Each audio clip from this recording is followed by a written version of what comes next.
നമസ്കാരം. ചേച്ചി, എങ്ങനെയുണ്ട് പാലക്കാട്? മാറ്റമുണ്ടാകുമോ ഇത്തവണ? അടിപൊളിയാണ് പാലക്കാട് ഇത്തവണത്തെ എല്ലാ പ്രവർത്തനവും. തുടക്കം മുതൽ അവസാനം വരെ, കലാശക്കൊട്ട് വരെ വളരെ സൂപ്പർ ആയിരുന്നു. തീർച്ചയായിട്ടും ഒരു മാറ്റം ഇവിടെയുണ്ട്. BJP-യുടെ അനുകൂലമായിട്ടുള്ള ഒരു കാറ്റ് ഇവിടെ വീശി തുടങ്ങിയിട്ടുണ്ട്. അത് 23-ാം തീയതി ഞങ്ങൾ വലിയ ആഹ്ലാദ പ്രകടനത്തോടു കൂടെ ഇവിടെ ആഘോഷിക്കും. ഈ വഖഫ് ബോർഡിന്റെ വിഷയത്തിൽ ഇവിടുത്തെ ക്രൈസ്തവ സമൂഹത്തിന്റെ വോട്ട് അത് BJP-ക്ക് അനുകൂലമാകാൻ സാധ്യതയുണ്ടോ?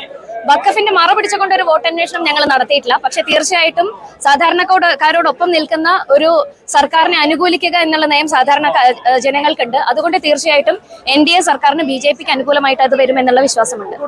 പാലക്കാടുള്ള ഹൈന്ദവ സമൂഹത്തിനൊരു തെറ്റിദ്ധാരണ ഉണ്ടെന്ന് തോന്നുന്നു. കാരണം ഇത് വഖഫ് ബോർഡ് വിഷയം ഒരു ക്രിസ്ത്യാനികളുടെ വിഷയമാണെന്നുള്ള ധാരണ. ഇപ്പോൾ പുതുതായിട്ട് വന്നിരിക്കുന്ന റിപ്പോർട്ട് അനുസരിച്ച് ഈ പാലക്കാട് വടക്കന്തര അടക്കമുള്ള പല പ്രദേശങ്ങളിലും വഖഫ് ബോർഡിന് ഭൂമിയുണ്ട്. 111 ഭൂമി അത്രത്തോളം ഈ അവരുടെ ലിസ്റ്റിലുള്ള ഒരു സംവിധാനം പുറത്തേക്ക് വന്നിട്ടുണ്ട്. അതിനെ പറ്റിയിട്ടുള്ള ഒരു യാഥാർത്ഥ്യം പുറത്ത് വിടാനായിട്ട് കോൺഗ്രസോ അല്ലെങ്കിൽ LDF-ഓ തയ്യാറാകുന്നില്ല. അങ്ങനെ ഒരു സാഹചര്യം ഉണ്ടെങ്കിൽ അത് ഇവിടുത്തെ ഹൈന്ദവ സമൂഹത്തെ പൂർണ്ണമായിട്ടും ബാധിക്കുന്ന ഒരു വിഷയമല്ല. ഹൈന്ദവ സമൂഹത്തെ മാത്രമല്ല, തുടക്കത്തിൽ നമുക്കറിയാം മുൻപത്തുണ്ടായിരുന്ന 650 കുടുംബങ്ങളെ ബാധിക്കുന്ന വിഷയമായിരുന്നു. പിന്നീട് മാനന്തവാടിയുള്ള കുറച്ച് കുടുംബങ്ങളിലേക്ക് വന്നിട്ടുണ്ട്. അവിടെ മാനന്തവാടി നമ്മൾ ശ്രദ്ധിക്കേണ്ട വിഷയം, അവിടെ മുസ്ലിം കുടുംബങ്ങൾക്കടക്കം വഖഫിന്റെ നോട്ടീസ് വന്നിട്ടുണ്ട്. ഇവിടെ വരുന്ന സമയത്ത് ക്രൈസ്തവ സമൂഹത്തിൽപ്പെട്ടിട്ടുള്ള ആളുകളെയും ഹൈന്ദവ സമൂഹങ്ങൾ, ഹൈന്ദവ വിശ്വാസങ്ങൾ കേന്ദ്രീകരിച്ചുകൊണ്ടുള്ള ക്ഷേത്രങ്ങളിലും ഒക്കെ ഇത്തരത്തിലുള്ള നോട്ടീസുകൾ ഈ വഖഫിന്റെ ഭൂമി എന്നുള്ള നിഴലിൽ പെട്ടിട്ടുണ്ട്. തീർച്ചയായിട്ടും ഇത് ജാതി മതഭേദമില്ലാതെ തന്നെ എല്ലാവരുടെയും ഭൂമിയിൽ ഒരു മേൽക്കോയ്മ വഖഫ് നടത്തുന്നതായിട്ടുള്ള ഒരു സൂചന ലഭിച്ചിട്ടുണ്ട്. അവരുടെ വെബ്സൈറ്റിൽ നിരവധിയായിട്ടുള്ള സ്ഥലങ്ങൾ, സർവേ നമ്പർ അടക്കമുള്ള റിപ്പോർട്ടുകൾ പ്രസിദ്ധീകരിച്ചിട്ടുണ്ട്. അതുകൊണ്ട് ഇത് ഒരു സമൂഹത്തെ മാത്രമല്ല എല്ലാ സമൂഹത്തെയും ബാധിക്കുന്ന ഏറ്റവും വലിയ ഒരു രൂക്ഷതയേറിയിട്ടുള്ള ഒരു വിഷയം തന്നെയാണ്. ഇതുമായി ബന്ധപ്പെട്ടുകൊണ്ട് പ്രശ്നങ്ങൾ അനുഭവിക്കുന്ന സമൂഹത്തിന് ഏക പ്രതീക്ഷ നരേന്ദ്രമോദി സർക്കാർ മാത്രമാണ്. തീർച്ചയായിട്ടും അതെ. മാനന്തവാടി ഞങ്ങൾ ഈ വഖഫിന്റെ നോട്ടീസ് ലഭിച്ചിരുന്ന കുറച്ച് വീടുകളിൽ സന്ദർശിച്ചിരുന്നു.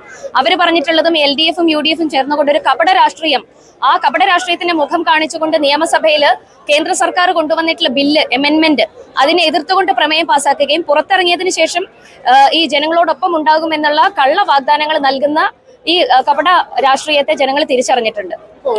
പാലക്കാട് നിയോജക മണ്ഡലത്തെ സംബന്ധിച്ച് BJP-ക്ക് ഒരു ശക്തി കേന്ദ്രം എന്നുള്ളത് BJP ഭരിക്കുന്ന മുനിസിപ്പാലിറ്റി മാത്രമാണെന്നുള്ളത് നമ്മൾക്ക് എല്ലാവർക്കും അറിയാവുന്നതാണ്. പക്ഷേ ഈ കണ്ണാടി പോലെ CPM-നും അതോടൊപ്പം തന്നെ കോൺഗ്രസിന് വലിയ സ്വാധീനമുള്ള പിരായിരി പോലെയുള്ള പഞ്ചായത്തുകളിൽ BJP-ക്ക് ഇത്തവണ മുന്നേറ്റം ഉണ്ടാക്കാൻ സാധിച്ചില്ലെങ്കിൽ അത് തിരഞ്ഞെടുപ്പ് റിസൾട്ടിൽ BJP നിരാശപ്പെടുത്താനുള്ള സാധ്യതയില്ല. കണ്ണാടിയിലും പിരായിരിയിലുമാണ് ഏറ്റവും കൂടുതൽ സംഘടനാ പ്രവർത്തനങ്ങൾ ഇത്തവണ നടന്നിട്ടുള്ളത്.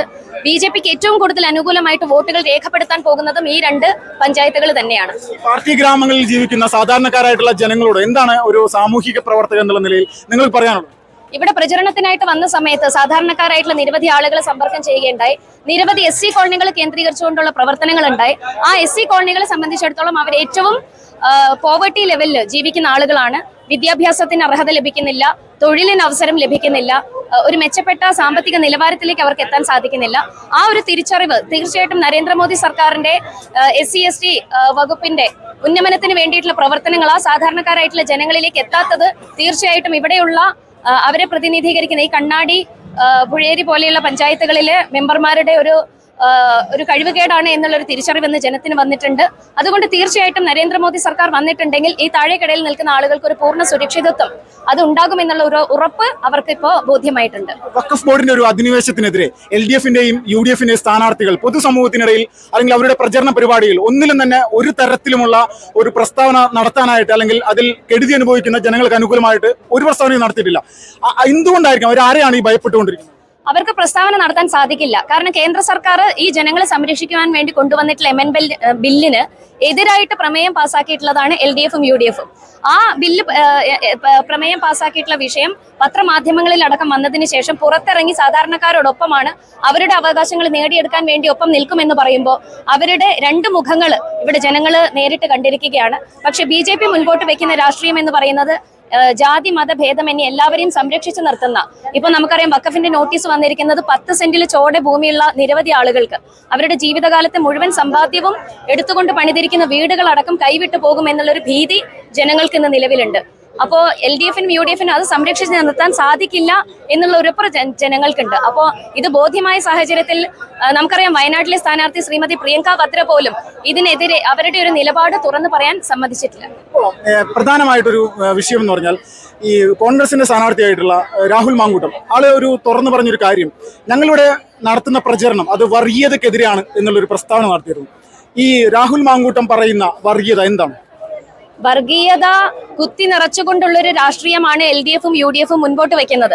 BJPയെ വർഗീയ പാർട്ടിയായി ചിത്രീകരിച്ചുകൊണ്ട് ഈ നാട്ടിലെ മുസ്ലിങ്ങൾക്ക് സുരക്ഷിതമായി ജീവിക്കാൻ വേണ്ടി മുത്തലാഖ് നിയമം കൊണ്ടുവരികയും അവിടെ ഭേദഗതികൾ കൊണ്ടുവന്നുകൊണ്ട് മുസ്ലിം സഹോദരിമാരെ സംരക്ഷിച്ചുകൊണ്ടും ന്യൂനപക്ഷ വിഭാഗങ്ങളുടെ ഉന്നമനത്തിന് വേണ്ടിയിട്ട് നിരവധി ഫണ്ടുകൾ മാറ്റിവെച്ചുകൊണ്ടും അവരുടെ വിദ്യാഭ്യാസത്തിന് മാത്രമായി തുക ചെലവഴിച്ചുകൊണ്ടും ആ ന്യൂനപക്ഷ വിഭാഗത്തിൽ പെട്ടിട്ടുള്ള ജനങ്ങളെ ഉയർത്തിക്കൊണ്ടുവരുമ്പോൾ അതിനെ എതിർത്ത് നിൽക്കാൻ സാധിക്കാതെ UPA സർക്കാർ ഉണ്ടായിരുന്ന സമയത്തൊന്നും പാസ്സാക്കിയെടുക്കാൻ സാധിക്കാതിരുന്ന ബില്ലുകളാണ് NDA സർക്കാർ വന്ന സമയത്ത് പാസ്സാക്കിയിട്ടുള്ളത്. അപ്പോൾ ഇവിടെയുള്ള ന്യൂനപക്ഷങ്ങളോടൊപ്പം നിന്നുകൊണ്ട് പ്രവർത്തിക്കുന്ന സർക്കാരാണ് NDA സർക്കാർ.